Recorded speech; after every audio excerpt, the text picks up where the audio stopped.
All right, guys, welcome back to Budget Card Breaks. And I just finished up my 1996 poker set. I actually have the Blastoise, the full deck of the green, the Venusaur, and I just have a few red outliers. Um, I have all the main cards that you'd want out of the poker set, other than the Venusaur. For some reason, that card's like really rare. I just don't see it for sale very much. Um, and that's about it. I have all the other Pokemon. What sucks is about this card, and what I will say is, I'm one of the people that uses Kurt's Card Care. And the reason why I stick up for Kurt's Card Care is because when people make videos about that and they act like you can really change, like, dude, I use his stuff. You're not going to like change, you're not going to turn like an 8 into a 10. Like, I got this card. You see that dimple right there? Like, that sucks. Like, and there was a little bit of browning right here. I was able to get that out with the cleaner.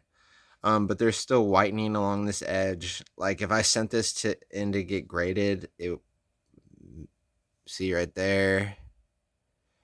Definitely. Oh, that's actually part of the case, luckily.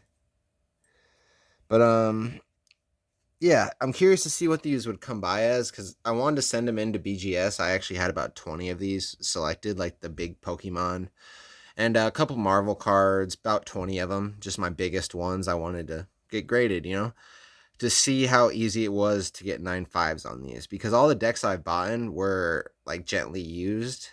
This is actually like the roughest card I've gotten. And I mean, I could see why, because I paid like 100, I think less than 100 for this, and graded. If this gets a 9.5, this is like a $500 card. So, these days, the days of buying cards raw and being able to gem them, I think are over.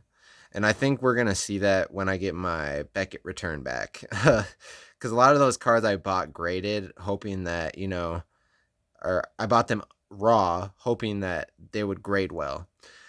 Sometimes it's best just to pay the extra for the grading, and then you don't have to worry about sending it in to get graded. And, you know, um, just think of it this way: if someone's got their card online selling it raw, they probably know something you don't, aka this divot in this card. He did not mention that in the description. And that divot, it's very noticeable divot. I mean, I'm surprised. This will probably get like a 6 if I grade it.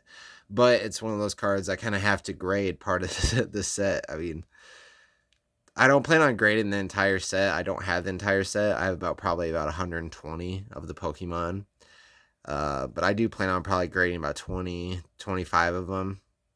What sucked about BGS is not letting you mix sports, and you have to do two separate orders. So I ended up just submitting about 10 sports cards, and I wanted to do 10 non-sports cards. They wouldn't let me do that. So I just did the sports. Maybe after Christmas, I'll do with PSA. I did with BGS. A lot of people take crap about them, but they have a 36% gem rate, so I just really wanted to see what they come back, because a lot of the cards that I was getting graded were like auto cards, and I just like how they have the auto grade next to the. I just think it looks good. But overall, I just cleaned this card, so like I'm kind of sticking up for Kurt's card clean, saying that like, yeah, it's basically just like wiping down your card, dude. Like yeah, there's a little like spray substance you put on it and wipe it down. It takes off dots, but it's not gonna unwhiten corners, and you're not gonna be able to fold corners over. And like, I've seen him do some crazy stuff, but me personally, cleaning cards and my experience with it, like you can get some little residue stains off, but like nothing major. Like, I ordered these 19 like 74. They're like Batman's rookie card, and really expensive cards if they're graded well. So I bought them raw, thinking, haha, I can clean them. But just cards like that are that old and far gone, and the material they're made out of don't clean well. So a lot of people make out the product to be like, it's.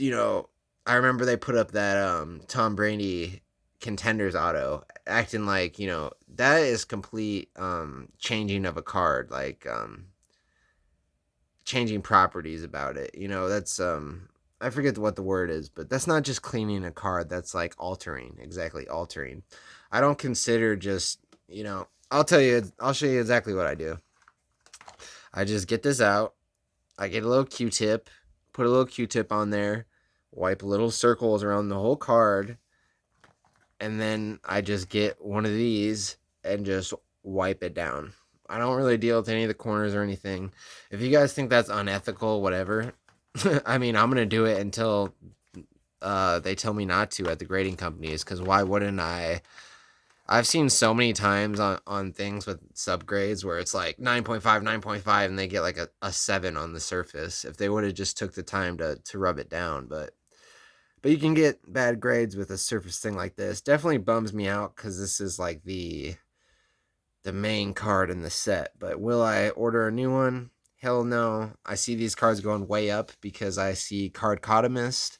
If you're a Pokemon collector, pay attention to what he shills to people. Like, he is very heavy on these cards. He talks about them a lot. Those card ass cards. I actually did a review on them. I don't like them. Um, he doesn't do the Top Sun too much, but he kind of got me into those. But he like is kind of making these popular, and he has a lot of influence in the Pokemon community. He really does. So I think these will go up in price in the future. I'm gonna hold on to these for a long time. And one last thing that I'll say with these flimsy cards like this, Top Sun 1996 poker cards. I was getting ready to send these off, so I put these in card savers. Don't do that, guys. They will make these cards bendy. I even put them in like a safe spot. And I remember taking them out of the card saver to wipe them down before I was going to send them into Beckett. This is before I knew I was not going to do a non-sport order. And I noticed that the cards were kind of like bent a little bit, you know, and that is just no good. So, keep them in these until like literally the day you have to send them off, because those card savers, they are just, these cards aren't strong enough to. But also, the guy that sent me this, he sent this to make up for the fact that he sent me a PSA 5 Charizard when all of them should be 9.5s. I wish he would disclose that, but at the end of the day, I am not sad, because if you guys watch my channel, I bought an entire deck where I was promised a Charizard for $200, and because there was no Charizard in there, I only paid $100 for it, and we were able to square away the deal. I was pretty much being nice to him. He gave me $100 back, and I still got all of the cards, except the Charizard, of course. So I went and bought the Charizard. In my mind, the set's complete. I'm missing a couple outliers. I think I'm missing like Snorlax and a couple like that, but all the big ones that you want, like Venusaur, Bulbasaur, you know, Charmander, Charmeleon, Charizard, you know, whatever goes from Bulbasaur, and then I have like, I think I have 2 Blastoise actually. So I mean, I have, and if you look at them, they grade well. This one's not going to grade well, but I will get it graded eventually. Years down the line if it's worth grading, you know. If it stays in that range where it's like 9.5 for 300 or 450, I'm probably won't get it graded, because if the card gets hot, I could probably just sell it raw for a couple $100. I don't know. We'll see. But again, you guys know me, long-term holds. I hate when people say long-term holds are a year. I'm talking like 20 years. That's my whole entire collection. So if you see me collecting things, like, I'm not a flipper. These are cards I see down the line. Not this card, but this card I see down the line being worth a lot of money. This card came out before English Pokemon. This was like one of the first Pokemon things ever made, other than, I think this was after Top Sun, but, and I also have a lot of Top Sun cards. I am missing the Charizard Top Sun, of course, but I have the Blastoise and the Venusaur. So I'm really just missing the Charizard in that Top Sun set. And then once I do that, I'll probably just be kind of cool on the Pokemon. Every now and then I like to buy a pack when I'm at the store, just because one thing I like about Pokemon is that you can hit any kind of big hit in any kind of pack. It's not like sports where if you buy retail, it's just nothing but junk.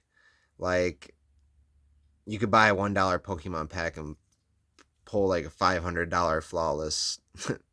not a flawless up. You guys get my point. You could pull a Giratina out of a dollar pack. You really could. I mean, it's not likely, but and you just can't do that with sports. So whenever I'm in the store, retail, Pokemon's king. I don't buy hobby boxes, just single for sports. But I'm gonna finish rambling here. Let me know what you guys think. See you guys later.